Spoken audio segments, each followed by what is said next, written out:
Here's some information you need to know when you come to a deer check station this fall. So after you harvest a deer, you'll need to immediately fill out your harvest log before you move that animal.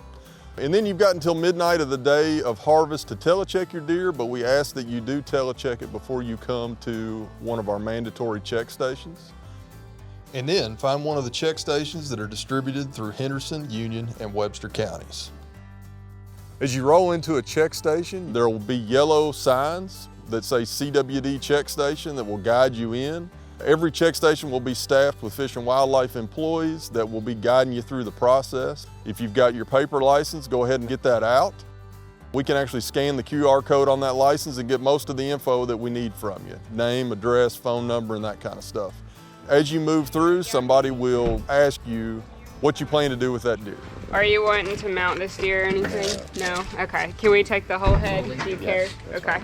Of course, if you've got a buck that you're wanting to do a full shoulder mount on, we're not going to cut its head off before talking to you. In that case, we'll take down where that deer's going if you're taking it to a taxidermist. If you've got a doe or a smaller buck that you don't mind us having that head, we're just going to simply cut it off, put it in a barrel, and take it to our central processing location.